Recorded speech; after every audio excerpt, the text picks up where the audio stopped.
жылы астық және дәнді бұршақты дақылдардың жинау науқаны ағымдағы жылдың 12 қарашасында толығымен аяқталды. Егістік ору науқанының нәтижесі бойынша біз 16,4 миллион тонна астық жинадық. Негізінде бұл аталған көлем ішкі нарықтың қажеттілігін толыққанды қамтамасыз ету үшін толығымен жеткілікті. Сонымен бірге біз 3,9 миллион тонна картоп дақылын, 4,9 миллион тонна көкөніс дақылдарын, 2,8 миллион тонна бақша дақылдарын жинадық. Барлық жоғарыда аталған дақылдардың көлемдері бұл ішкі халықты, ішкі нарықты толыққанды қамтамасыз ету үшін, бағаны салыстырмалы түрде тұрақты ұстап тұру үшін жеткілікті. Енді жоспарларға келетін болсақ, әрине көктемгі дала жұмыстарын жүргізген кезде біз сол кездегі табиғи климаттық жағдайларды ескеріп, сонымен қатар мемлекет тарапынан арзандатылған тұқым, тыңайтқыштар, пестицидтер сияқты мемлекеттік қолдау шаралары бар екенін ескере отырып, көктемгі дала жұмыстарының өзінің оптималды мерзімдерінде өткендігін ескере отырып, біз әрине биылғы жылы өткен жылмен салыстырғанда бірдей деңгейде өнім аламыз деп ойлаған болатырмыз. Бірақ енді осы жазғы уақытта өсімдіктің вегетациясы кезінде қалыптасқан аномальды құрғақшылықтың кесірінен біз биылғы жылы 25%-ға төмен өнім жинадық астық дақылдарының. Бірақ бұл көлемдер, тағы да қайтап өтсем, толығымен ішкі нарықты қамтамасыз ету үшін жеткілікті. Сонымен қатар жекеленген көлемдерді біз экспортқа шығаруға да әлеуетіміз бар. Жалпы орташа есеппен жыл сайын Қазақстан сыртқы нарыққа өзінің дәстүрлі түрлі астықты импорттайтын елдеріне, бұл деген Орталық Азия елдері, Тәжікстан, Түркменстан, Ауғанстан бар. Соңғы кездері Қытай мен Европадан тарапынан да біздің жоғары сапалы бидайға, ұнға деген қызығушылық артуда. Жалпы орта есеппен 8 миллионға жуық астықты біз экспортқа шығарамыз. Биылғы жылы енді біздің алдымыздағы ең бірінші тұрған мәселе біз өзіміздің халқымызды ішкі нарықты бірінші кезекте қамтамасыз ету болғаннан кейін, осы қажеттіліктен артылған көлемдерді біздің болжамымыз бойынша бұл 6,5 миллион тонна болып келеді. Осы көлемді біз экспортқа шығаруға жоспарлап отырмыз. Сонымен қатар, жоғарыда атап өттім, көкөніс және картоп дақылының да жинау науқаны толығымен аяқталды. Соның нәтижесі бойынша біз 3,9 миллион тонна картоп жинадық.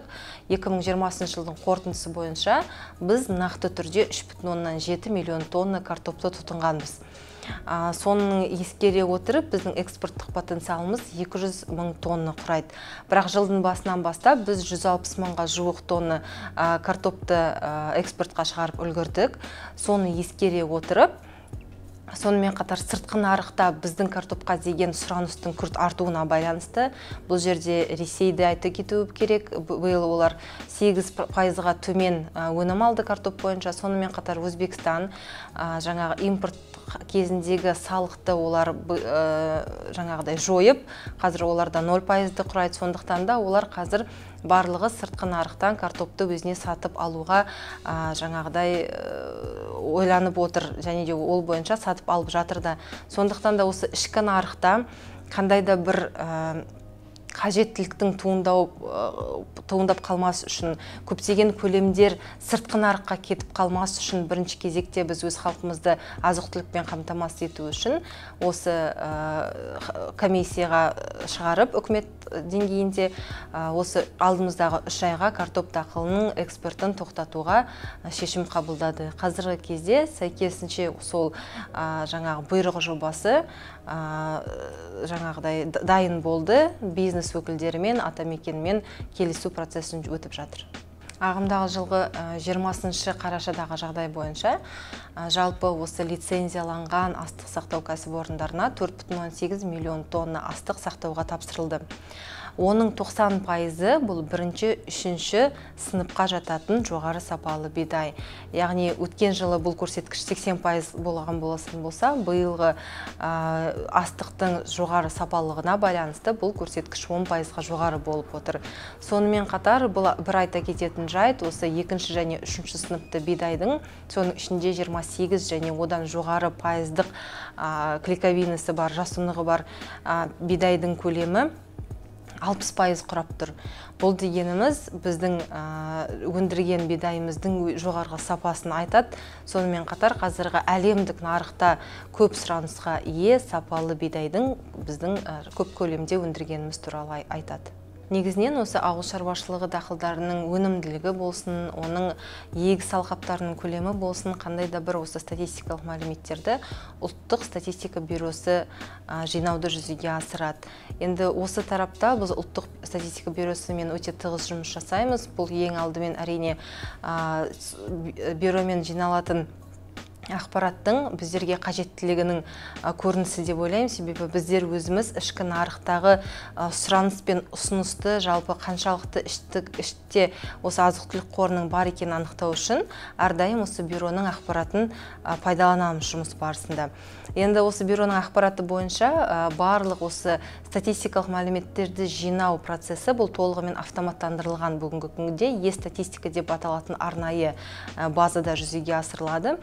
Бұл деген қандай да бір адами факторлардың осы өндіріс көлемінің немесе жаңағыдай егіс алқаптарының көлемі бойынша ақпаратты көбейтіп немесе азайтып жалпы мүлдем өзгертуге мүмкіндігі болмау үшін осындай автоматтандырылған процеске көшкен. Сонымен қатар осы тағы да бір айтып өткім келеді, респонденттердің жалған немесе дұрыс емес ақпарат бергені үшін әкімшілік жаңағыдай өзіндік жауапкершілікте қарастырылған біздің заңнамада. Сол себепті біздің жаңағыдай бюрода жұмыс жасайтын әріптестеріміздің қандай да бір ақпаратына бір күмәнмен қарауға ешқандай негіз жоқ. Сонымен бірге осы ауыл шаруашылығы министрлігі көктемгі дала жұмыстары болсын, мейлі егін жинау науқаны кезінде болсын, жаңағыдай оперативтік ақпараттарды жинап отырамыз. Бұл біз әкімдіктерден әрбір облыс кескінінде қанша өнім жиналғандығы туралы күн сайынғы негізде ақпарат жинап отырамыз. Енді осы ақпараттардың болсын, немесе статистикалық мәліметтердің болсын, нақтылығын білу мақсатында біз қазіргі кезде Қазақстан ғарыш сапарымен бірлесіп, осы жерді дистанциондық зондылау процестерін одан әлі жетілдіру барысында жұмыс жасап жатырмыз. Бұл дегеніміз, яғни ғарыштық суреттерді пайдалана отырып, нақты осы егістік көлемдерін, сонымен қатар алынатын өнімдің көлемін білу мақсатында жасалып жатыр. Ең алдымен министрлік тарапынан осы энергетика министрлігімен бірлесе отырып, егін жинау науқанында, сонымен қатар көктемгі дала жұмыстары науқаны кезінде арзандатылған дизель отынын шаруаларға жеткізу бойынша шаралар жүзеге асырылады. Жалпы есеппен жыл сайын орташа 800 мыңға жуық тонна арзандатылған дизель отыны шаруаларға жеткізіледі. Биылғы жылы 380 мың тонна көктемгі дала жұмыстарына берілді, 396 мың тонна бұл егін ору және бидайды кептіру жұмыстарына жолданған болатын. Бүгінгі күнде барлық көлемдер толығымен ауыл шаруашылық тауар өндірушілер тарапынан сұранысқа ие болып толығымен пайдаланылды.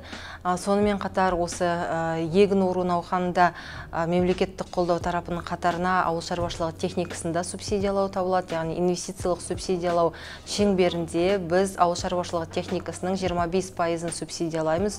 Соның ішінде мысалы астық жинау комбайндарын 25%-ға, мал азығы дақылдарын жинау, сонымен қатар қант қызылшасы сияқты дақылдарды жинай алмай айналысатын комбайндарды 50%-ға дейін субсидиялаймыз.